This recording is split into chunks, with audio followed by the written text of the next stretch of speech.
You can explore the metrics, okay? Trying to visualize how the computer sees the interaction.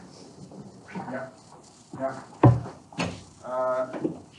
So as he says, computer vision is image to models. So in computer graphics, what we have been doing is we are generating models. Like you have triangle, rectangles, and you have shapes, and you are trying to generate the whole thing.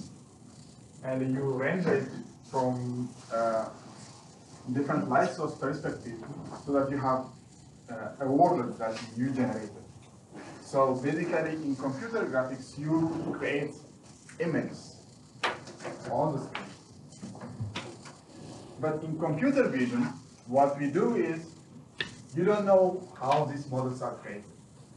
And you want to infer how these things look like.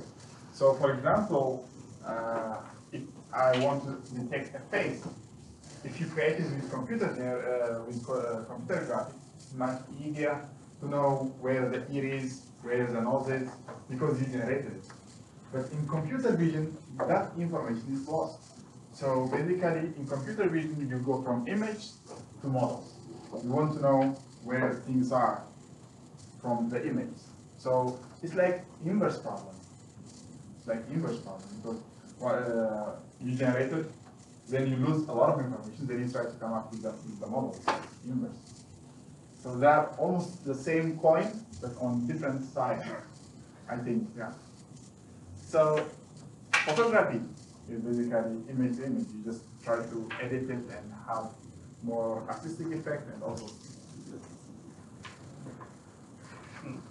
So as computer vision basically make computers understand image and videos. So for a computer, it's really difficult to understand what kind of scene is this one. Is it outdoor scene or indoor scene? Is it for example, if you just look at it, you already understand something about the image. But for computers, it's really difficult. So in computer vision, one of the classical problems is scene recognition. And where is the car? Like car detection. And how far is the building? Data information. But when you do it with OpenGL coding, the data information is already there. So now you have the image, give me the depth, is the question. So vision is really hard problem. Because when you, as a human, you have binocular vision, which estimates the depth. So if a person sitting in front, I can differentiate it easily from the back, because I have this depth information, binocular vision. But as a computer, you just have image, single image, then everything is flat. It's just a pixel value. So estimating the depth is very difficult. So that's why I think even nature puts like 50% of my human brain, the M, for vision. And human, most of the brain part is also for vision. More than hearing, testing, yeah. How long does the evolution take for human vision? A long time, I remember. I remember seeing a video with something like Cosmos, I think, with neurovisions, whatever it's called, types of life science guy. I don't know, it was long ago. Yeah, so I almost guessed randomness. How long the human vision takes to get this robustness? I remember him saying our eyes is kind of shit compared to what they would have been if we actually evolved them on land, because our eyes were initially evolving to see in water. And if they had started evolving from scratch to see on land, they would have been better. Yeah. So it almost took 5 million years. Yes. For learning this vision system to develop. Abstract thinking, how long? When did we start abstract thinking? 100,000 years. So the vision is much more difficult to learn. So it's a difficult task. Yeah. So I think you already know the first one, driverless car. That's one application of vision.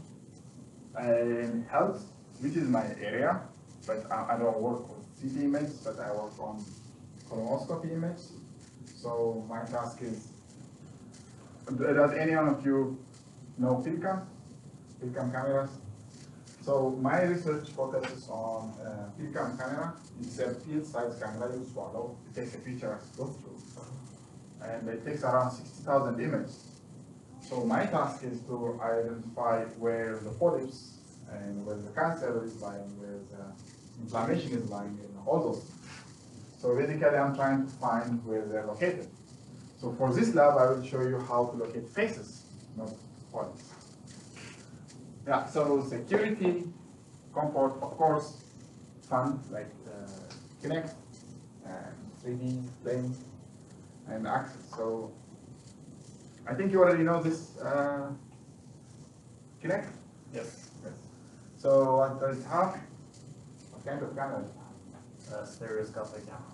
And depth sensor. Oh. So the depth sensor and the 3D camera, so you always get RGB information, depth plus RGB. So you can do a lot of cool stuff. Maybe just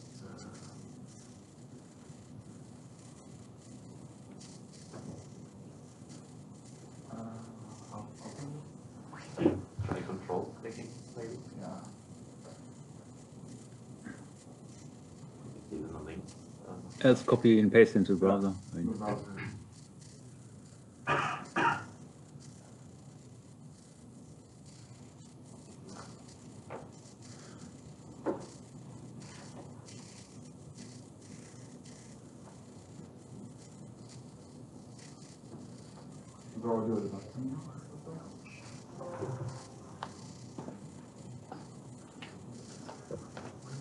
Yeah, maybe.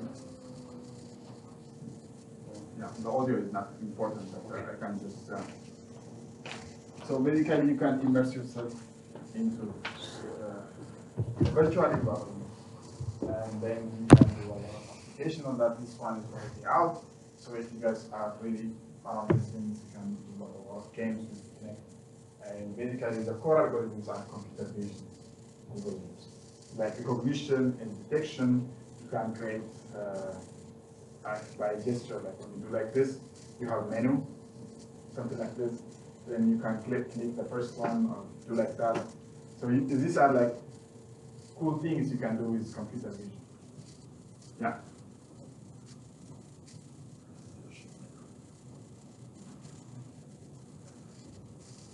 So for this lab, our thinking is face detection. The main plan of face detection is like you guys are developing games. So now, so far, you are inputting to your mouse.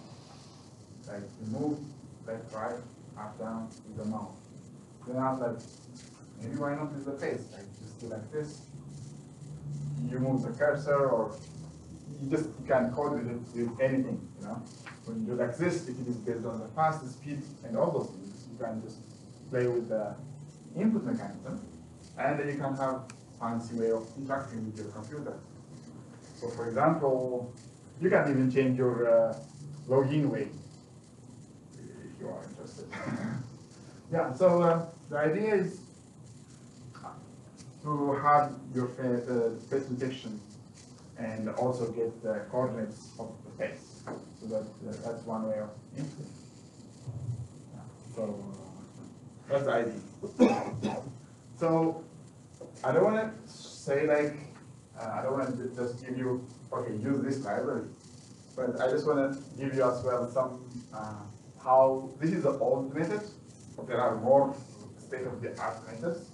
This is the old famous method that is implemented in many libraries. So I was gonna go through them like step by step a bit, so that you know how things work, okay? So that you can have the general feeling of how they work. So basic idea is you just run a window, a rectangular window across the image. Then you try to find which one is face and which is not face.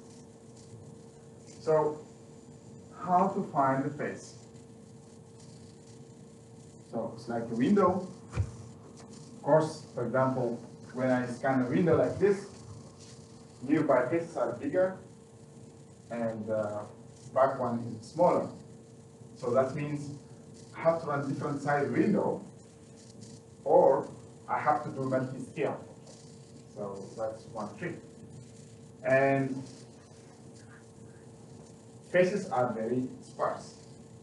You don't find this face like everywhere. There are very few. So you have to use this information as well. Yeah, so if you have questions, just raise your hand, or I should ask like question more often, I guess. So a megapixel have like 10 to the power of 6 pixel positions. So there are a lot of places the face can do. Yeah. Just to perhaps stimulate the discussion there. One of the first questions is how do you deal with overlapping faces, right? So you're having a window, right? So what happens if a face is only partially contained in that window? Is there some algorithm that considers that as well, so that the detection becomes reliable? Or is it just by using the multi-sized window sizes you sufficiently approximate any possible, positional error, meaning you can always identify all faces? I don't know. Yeah. So this is an interesting problem. Basically, that problem is occlusion problem. Okay. So occlusion means when something occludes something. So when you have that problem, this method at least works partially. It's not perfect, but there are works that really work very good, especially in video. Because even though you are hiding behind something, it already knows you have been there outside. Then it tries to predict you the other way. So there are some advanced mechanisms, but this one, it doesn't work very well. The one I'm going to show. It's actually based on a simple concept. Yeah. But it's probably very fast, right? This Yes. mechanism, right? Yes. And you can parallelize it easily as well, right? Yes. Okay. Yeah, it's very fast, but you can also see like the tricks they use. For example, if I ask you to write a code that goes through window, how much operation do you need? How many photos do you need? Two photos. That is like, yeah, that means you are using. Or you could do it in Pixel one. by pixel. Huh? You could do it in one. If you use. If you know the size of the Yes. window. So if you know the size of the window, then you can simplify the other for loop, which is time consuming, and change it to additional operations. Because your window is maybe 3 by 3 or whatever. So there are a lot of tricks people use to make real time. So this paper is from 2004. That's 14 years ago. Still really, really good. Still really, really good. You'll see it today. So, key ideas. Integral image, boosting for feature selection, attention cascade for fast rejection, and face windows. Training is very slow. Okay, so what is the idea? The idea is, if you look at a human face, there is high contrast. Like there is eye, and then dark region. For example, dark region, or there is some contrast that you can see as a face. For example, you have nose, there is some shadow, there is no shadow. There is, for example, if it's an eye, then you have in center, you have the black region or blue region, and you have the white region, which is a common thing on human. So the idea is exactly similar. You have rectangular filters, then you just run this on the image, like multiple rectangular filters. This filter, then you find the value. Okay?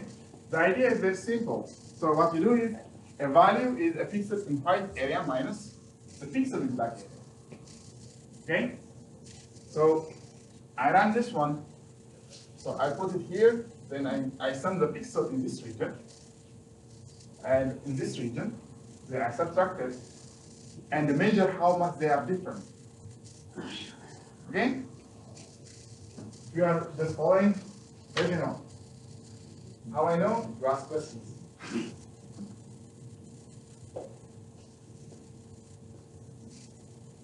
Okay, for example, you have terminator and you have this one. So if I run this mask, that contrast is not there. Because if you, whatever you do here and here, probably the difference is very small. So there is no phase. If there is a phase, on terminator, if you run here, it's a phase. Because this part is different than this part. And we are not like super huge, so it's like that. So wouldn't that be equally detecting a window on a building as a face, right? Using the same mechanism, because you would have, for example, a black window frame and suddenly this hard contrast to the, let's say, white building color. Like for example here. So the trick is you don't rely on single filter. So you rely on multiple type of filters. Mm-hmm. So among this, for example, you have this filter in the inverted version of this one. This filter, this filter, this filter.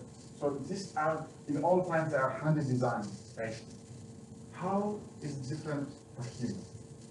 So these are handy designed by by engineer or sitting down. Okay, for his it should be like this. This filter is really good for this. Something like that. This is the old way, but the current way is different. So as you can see, running all these masks, even you do it with a single loop, is super complex if you have 24 filters. That is so much time consuming, yeah? So how to solve that? What is the easiest way to calculate the area in a rectangle? So this is the integral image concept. So because we're going to subtract the area from region to this region, we have to know the area that is bounded by the rectangle. So to find that, an integral image is computed at pixel xy if the sum of pixel values above and to the left of xy. Okay? So this is getting technical. So if you don't get it, it's okay. There is a course about computer vision next semester. So this is like, I just want to make sure that you're going to use this library. For some of you, it may be fun to include computer vision. But I just want to know, I just want to have, I just want to have some intuition about it. So you have this pixel, for this pixel, the sum of this and that. So if you have some kind of matrix,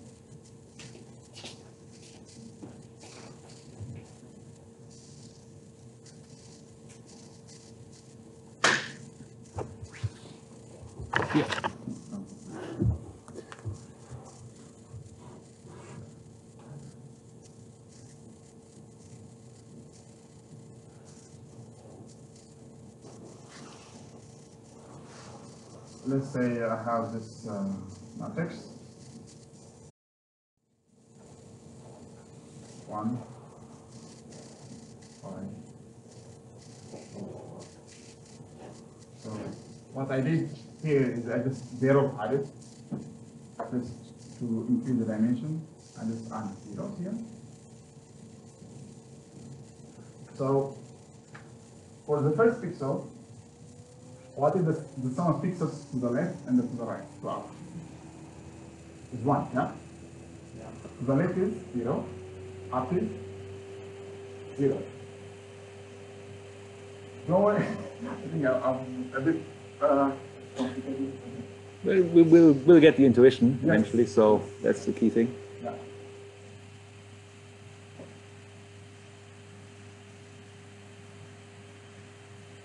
So this 0, 0, so you get 1. For this pixel, the sum to the left is From the left you have 1. From the up you have 0. 1 plus 5. 6. To the left 1. Up 5, including, we also include that 6. So, okay, so for 2, to the left 0. Up. Yeah? So, what is the sum here? Don't look at there.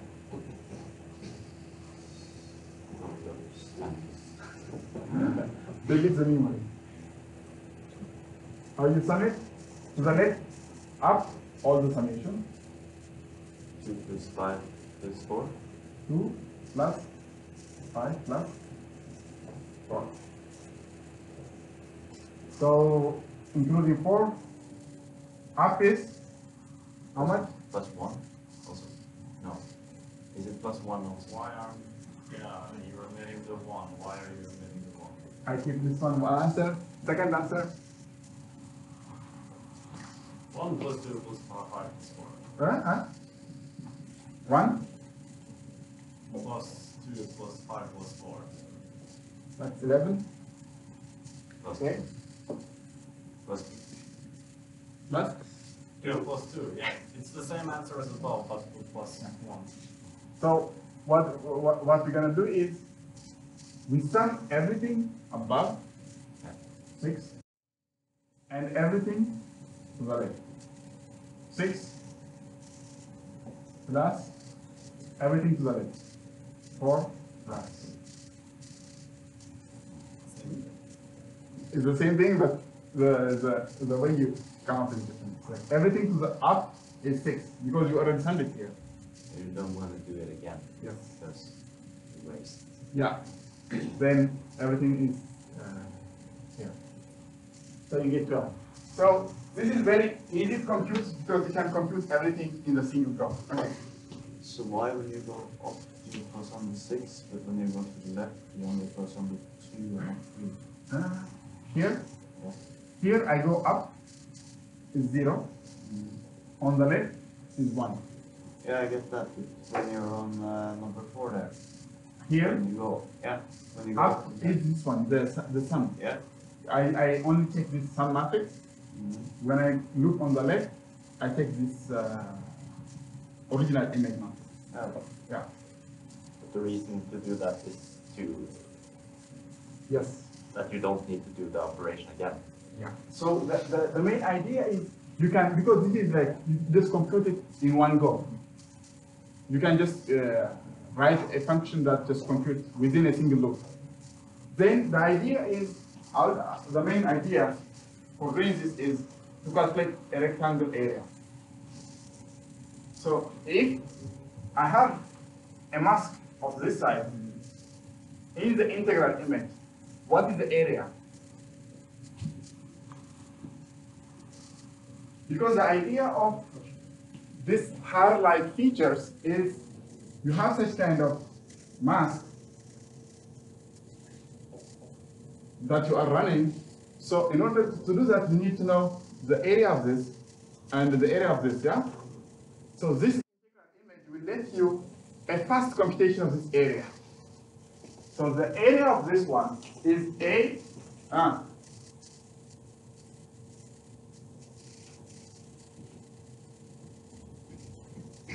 as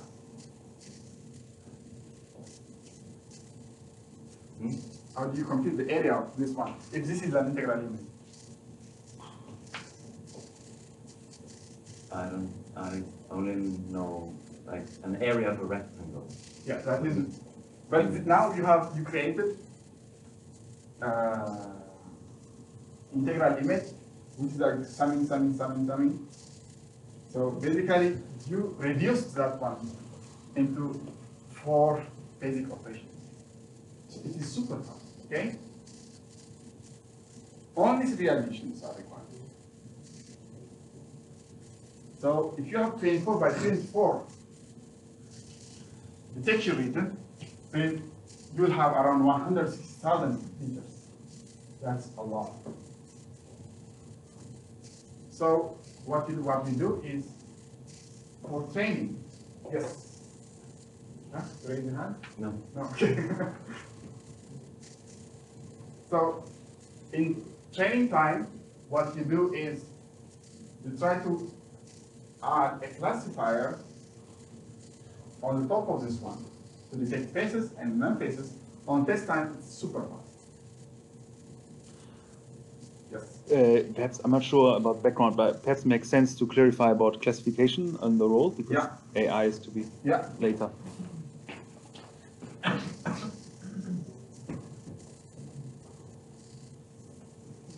So now, let's say you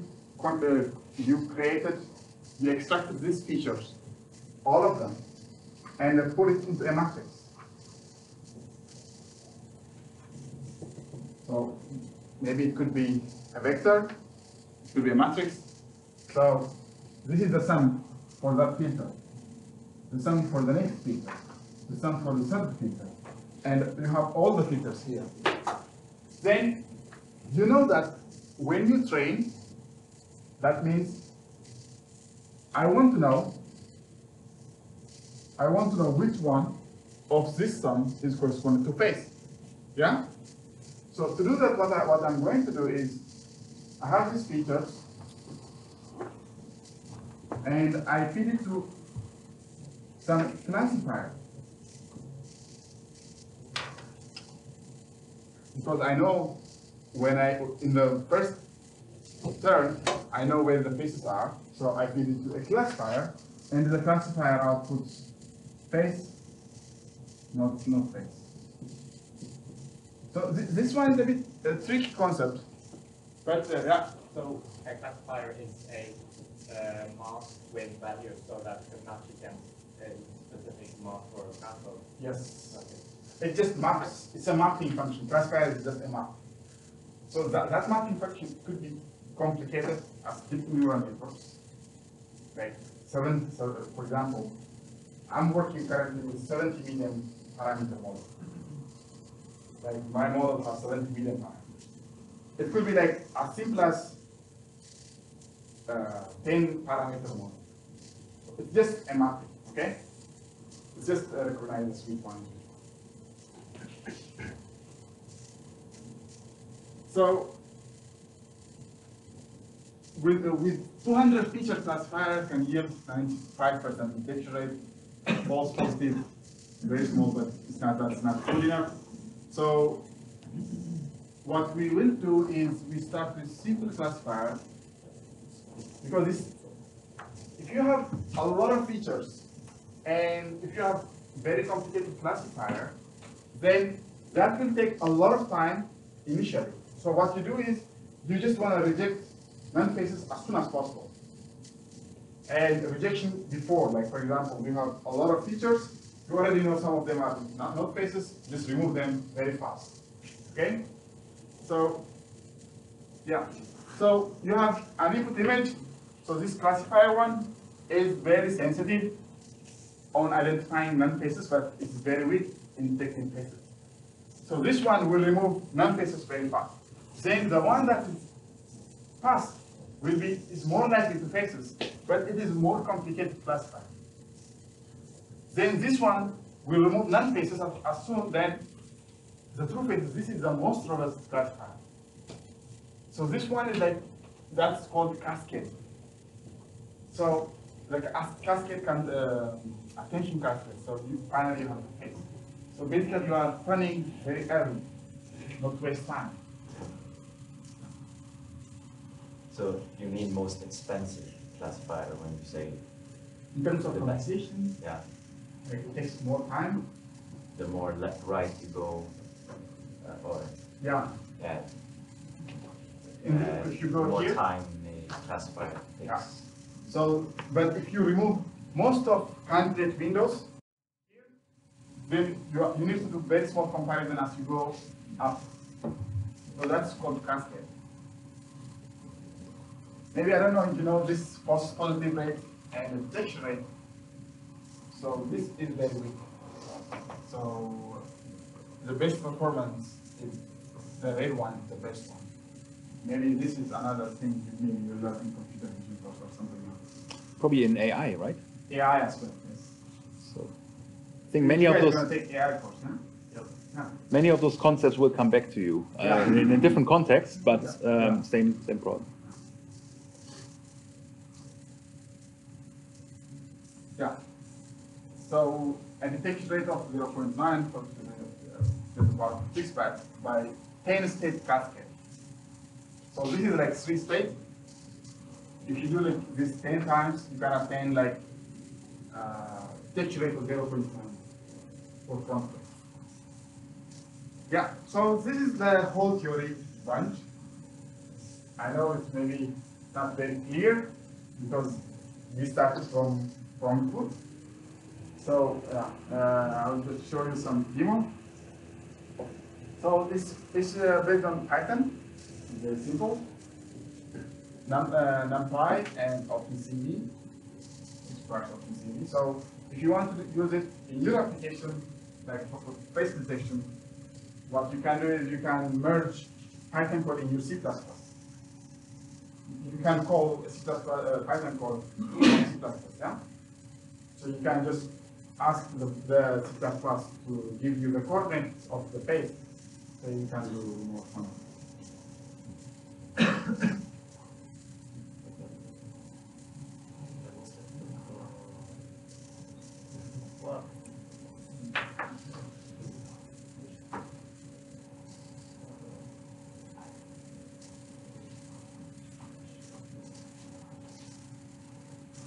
So you can see the Yeah. yeah, the lighting is not good. Yeah, we can switch on the light briefly. But you can see the coordinates here as well. Yeah. That's better. Yeah, that's it. So maybe, for example, if it is Pac-Man, I can go like this and give the coordinates, remove the thing. I think that would be cool. So you think about it as an input mechanism, using Yes. it as input As an device. input mechanism. So, how is it with glasses? How is it with glasses, like in terms of detection? Yeah, Because in glasses, it's actually based on the training. I see. So Okay. if it is, sometimes it's not very good with glasses, and it also depends on scale and stuff. Well, it's reasonable, that's fine. So it's, I think you can just easily integrate it. But it really likes your menu bar up there, right? Yeah. To the top I right. think the contrast is good. Right. It's like a twin stick shooter with this mechanism. I want it. Sounds good. You should, yes. So, and those tactics would be equivalent, so travel, but also focus on going down on something. So to show you the code, it's very simple. So I loaded pre-trained hard cascade. Hard means those masks. I don't know, do you know wavelets? Wavelets? Yeah. What's a wavelet? No. Yeah. Too So much. yeah. Half filters you're talking about, right? Yeah. I think hard like filters. Right. The hard wavelet is another digital signal processing concept. Okay. Yeah. So this hard is that one. Okay. That mask. Okay. And then this cap, this is OpenCV. 0 is read a webcam. Default camera. Yeah, default camera. Or you can just call it any, you can pass file, or you can do like as well. For example, if you have video, offline video, you want to detect faces, you can do that one. Then you just read the frame. This is like cap read. It's very easy to follow the code as well. CBT color, change from color, BGR, OpenCV. Weirdly read image as not RGB but BGR. So BGR to gray, because the face detector works on gray. Then faces. Face cascade, detect multi-scale gray. This is the scale. So when you do histogram, or when you do multi-scale, you are doing multi-level. Like you have the original image. Excuse me, where does face cascade come from? Is that PDB? This one?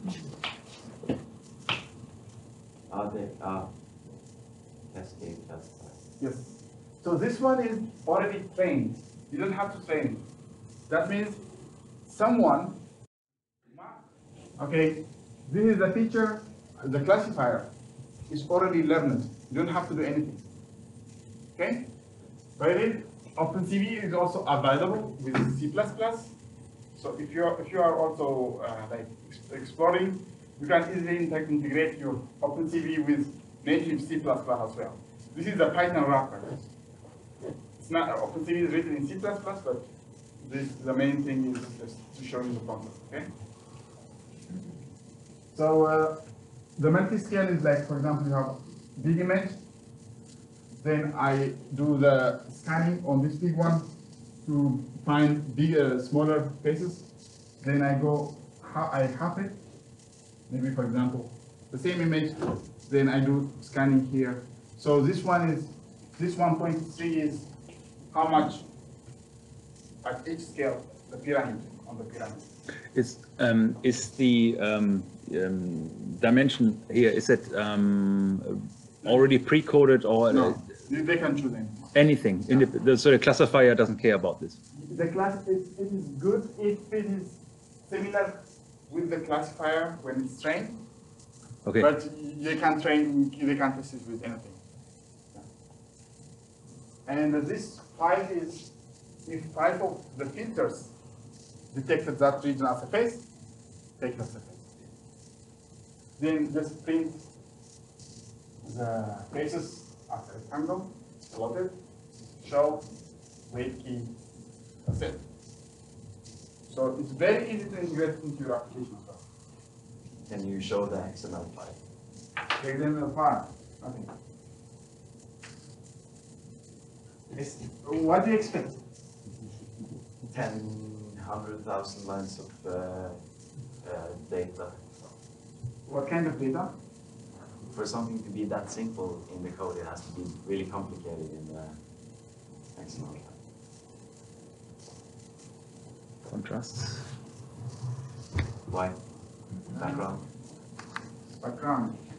Let's zoom in now a lot. Yeah.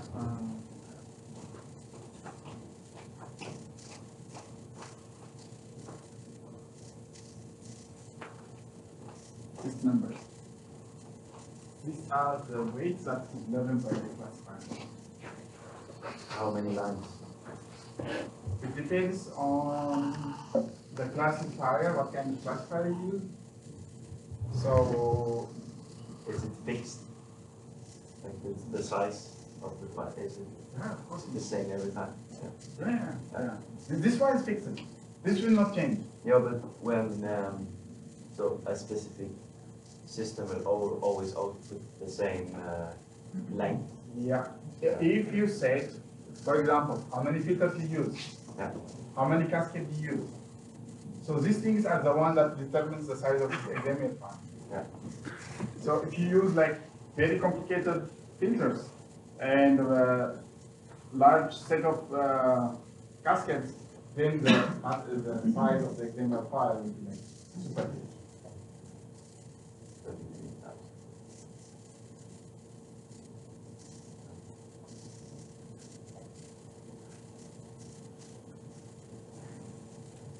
So the internal structure, how can we, what's an intuition that is similar? Is it like a tree-like structure you should imagine, or really like individual steps, like the cascades? How are they internally represented? So this is like export mechanism. It's not something critical for your application. So it's like I can export it as a text file because I just need the numbers, just multiply them. It's not that critical. This is like Yeah, I think it's just the intuition as to what people want to understand, how the structure looks internally, even though they don't need to explicitly use them. So, you know, because I think data structures is something that's kind of interesting. But yeah, of course, there's no need to modify it, right? You would take it as a given and use it on, you know, in your code if you want. Yeah, but even if you don't want to modify it, you might want to read it sometimes. So Yeah, exactly. it would be nice to know how to read it. Really? XML? The XML file? So I don't know. Well, somebody had to write the. No, it's just to imagine the Is it structure. a standardized format? Is it standardized or is it like? No, it's not like any XML file. No, but is it like, could you download classifiers like the XML file? Do they have a standard format? Are they? Can you like jam anything inside there? No. So it's specific to this library. Specific to this one. To this library. Specific to it, not only library, also only specific to this cascade classifier. Okay, so that's function. Yeah. Yeah, specific to that function. So that's the format. Yeah, Yeah. because that is the function that will decode the XML file and restore the weight. Okay. So as you said, maybe that's right. It's not the same. But is it specific to OpenCV's cascade classifier or any cascade classifier? At least for C++, it's the same XML. Yeah. Because it's just a wrapper. Basically, the code is running in. But, so basically you're saying it's specific to OpenCV, independent of the language or language wrapper you're using, right? But if you had another classifier that's not OpenCV, and surprise, surprise, I don't know any, that probably would be a different format, right? Right. Even for example, the cascade classifier you used, it could be random forest or support vector machine or neural network. So it's really different. So only for this case. Yeah, so this is like fine-tuned to this one, okay? Yeah. So if I'm Googling, I have to search for OpenCV cascade classifier. Yes. Look for, probably you get it furthest if you say OpenCV cascade classifier schema, input schema, and then you get the XML schema of what the input is. But it probably won't really give you much meaning, right? You see the syntax, but the semantics will still be obscure because that's the very nature of those classifiers that you shouldn't need to, oh, no, in fact, you can't understand the internal argument. Just weights. Yeah, I understand that. But yeah. Like for example, you can't just open the file and just hope it will parse itself. No, exactly. No. You can change the weights and see what happens, of course. But this is like taking a screwdriver and yeah. So that's actually if you change the weight, it will not work. Okay. Because those weights are learned. Ah. So, for example, you can do a polynomial treating. Yeah? In polynomial treating, you use like 100 for the polynomial, and you store it in XML file, and if someone reads the XML file and change some of the values, then so the numbers are learned and cannot be explained, but the structure is not learned. Yeah, that's true. That's true. So AI came up with the numbers after iterating a lot. It wasn't the AI which came up with the XML format. The XML, not the XML format with the weights, at least you can gradient descent or some sort of optimization method. Yeah.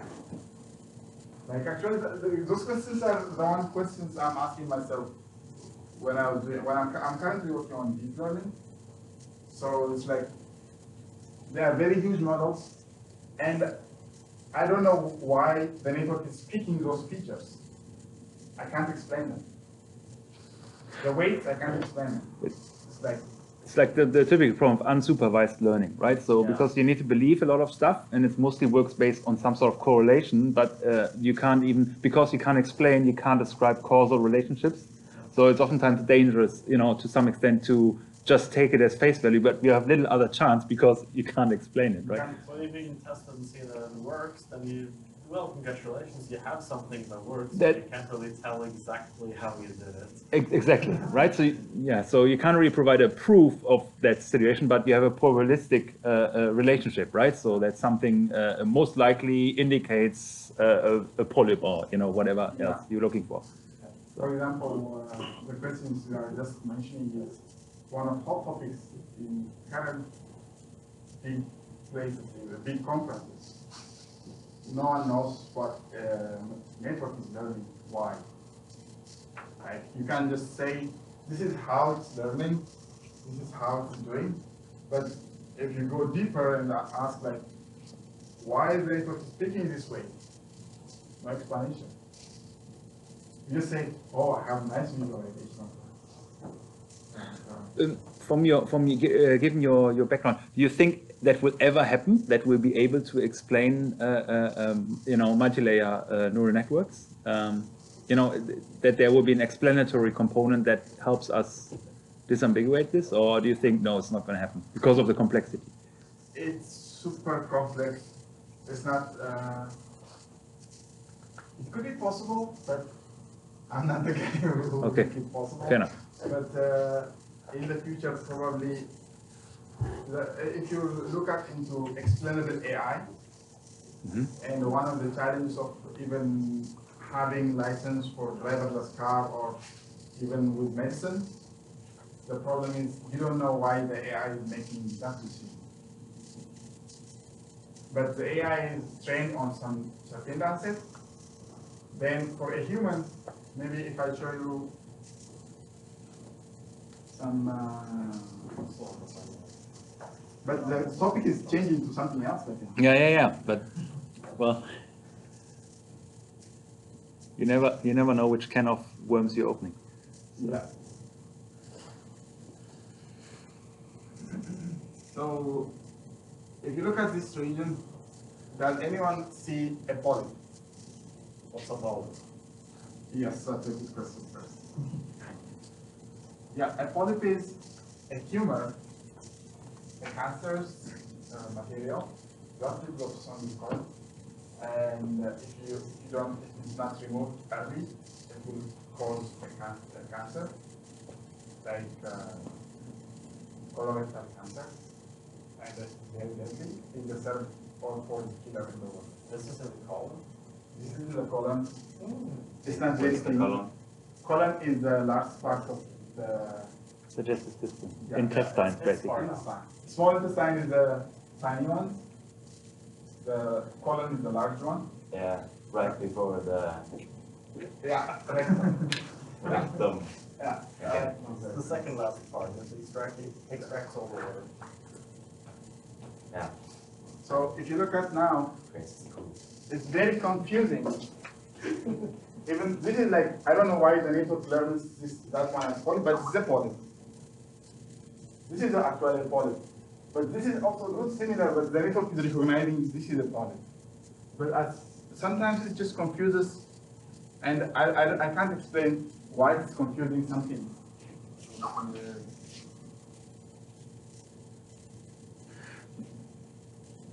Yeah. So now it's get confused. Yeah. Yeah. So it's one of the challenging problems. So you can't explain everything. Sometimes you just leave with uncertainty. Yeah, trying to figure out like debug this is kind of a nightmare to figure out, well, what weights can I change? I just think trying out different weights. The weights will be learned automatically, so Right. you can't do anything. Just wait 3 days. At least I'm waiting 3 days to see some results. Or you just have like this computing somewhere? Yeah, I have like 8 GB, 12 GB GPU and 16 GB RAM. And with that computer it takes 3 days. So, but just perhaps to clarify the process. So you have a data set which is labeled, meaning it actually tells you pictures probably, right? Yes. So which explicitly has, that's the truth, right? So, Yeah. and then you subject it to new unknown images, and you'll see if the model that has been learned from the known data set can be applied to the unknown data set, right? That's the magic that you do, right? So you train this model with seen data. That means for each image, I know where the polyp is. I give it a mask of, okay, this is a polyp here. For the next image, I also give it, there is no polyp here. For the third image, I do the same, like the polyp is here. So I'll just say this is the point. Then I will show tons of images that the network never see and ask it where is the polyp. So you just have some guy sitting in an office day after day marking, yeah, that's one, yeah, that's one, that's one. No, that's me. Did you label the data? I labeled some of the data Wow. with the help of the doctor. Wow. So that's what you do when you wait on the training. You just sit with your tablet and mark like polyps. One of my supervisors is a medical doctor in York Hospital. And He's a gastroenterologist. here is low and that's Verifying. Yeah. Yes. Okay, now this is not. Yeah, so that's for today, I guess. Yes. Some intro to computer vision. So how can they use it? Do they have the code somewhere that they can play? The Python code, I will just upload it on. Cool. Yeah. Yeah, you can just write it, yeah. Yeah, so one possible option obviously would be, you know, I mean, be creative, but you could use it as an input mechanism. I think the face detection would be quite cool if you can change, or for example, you can use your cursor to actually navigate Pac-Man if you like, but you could rotate the scene based on your face, right? So things like that. So there's a lot of space, you know. Oh my God, you wrote. See it as an input, you know, mechanism in addition to keyboard and mouse, which you know and have learned, and you have some code for that. But this is something different, right? Which you can easily plug in, I believe, and use as well. So if you want to go for it, you know, I mean, it obviously makes for nice bonus points in whatever you want to submit. But Can we pass like solely on bonus points? no, You can also there are hard requirements and there are soft requirements. But I just want to incentivize the people that are purely working based on extrinsic motivation as opposed to intrinsic. for people who have finished. Or people that are already, yes, done and actually want to, yeah, exactly. So Need more. another challenge. Then we'll probably start, you know, practicing exams, the other projects. But you can also use it to monitor Pac-Man games and then learn how to play Pac-Man. Yeah. Learn the game. Yeah, that's one way of reinforcement learning. Yeah. It's slightly different though, right? It's slightly different, but still the same area that you can go. So in reinforcement learning, you basically just play and you have experiential learning, right? You hit against the wall and you die eventually, and the system figures out, oh, actually, if there are ghosts, I should not run to the same direction, right? So you just let it play out, and you store the state once you realize, oh, it's actually playing fairly well, right? But you're actually learning on the system, not offline learning, right? You're learning online, and then you apply the model, and then it should play. You give all the ghost positions. You just let it play and see. The only thing it needs. Image recognition, it just sees the colors of the ghost. The only thing it needs to see, the only thing it needs to know is that there's feedback mechanism. That now I died. Now I scored points. That's a positive feedback. And based on that, it will figure out what's the optimal, you know, behavior. Yeah, positioning of yourself compared to all the ghosts' positions. For example, yes. So the perfect position will sort of emerge. Exactly. So you just give it image feedback? No, you don't need images. You just Exactly. Yeah, but you give it. You just let it play. So it's much faster. You can just attach it to your cursor keys, your input basically. Let it press around and give it feedback upon every action it did, and then it will learn. Oh, actually, to avoid negative actions, I should do the following based on my learned experience. Maybe you have heard the Go game. Yeah. Go, AlphaGo. Yeah, for example, in DeepMind, they beat the AlphaGo game of the best expert, but the network just learned it by playing 1 million times, more than that. Just With by itself. playing, yeah, with itself. Then it knows like, okay, if you want to move like this, then it almost knows everything about the game. Then when the player does like this, then But that also because it has sort of perfect information. So when you have an image, it's more difficult because you don't have the model. You don't have a perfect model, but in a game you have a perfect model of the state. Yes. So in It's much computer faster. vision, that's the thing. In computer vision, you try to move from image to the model. Once you have the model, you can play there. But then you're relying on having actually a good model. Cool. Which is computer graphics. Let's take a break. Yeah. Good point. From what I've seen on the article, it seems like they also use the standard way of like going through professional games and seeing what they like to play with chess and then playing this afterwards on the like training games and stuff. Semi-supervised. Yeah. So it's not fully automatically generated game, but some of them are from the basics practice that doesn't learn. You can also do that semi-supervised. Maybe that's even better when you combine multiple techniques. It would be better than single technique like that. And one application of actually I was thinking of, some of you were thinking about subsurface scattering model. One of the application of material, for example, rendering, you have ray tracing and all those technologies, yeah? Ray tracing and what is the other? What was that surface scattering there? Yeah, so in those techniques, so basically what you can do is, as we just said, we don't know the image to model mapping. So we can create a model with the computer to mimic the reality, so that we know the exact position of the polyp and all those things. So we know the ground truth. So based on the image, you can create the most realistic image model that looks like the real thing. Then train the AI on the model that you created. So that is also one big way of quantum. So that's very interesting. Yeah, so Cool. you don't have further questions? Well, let's have a break first. In case they have questions, they can just approach you anyway, I guess. Right, yeah. So.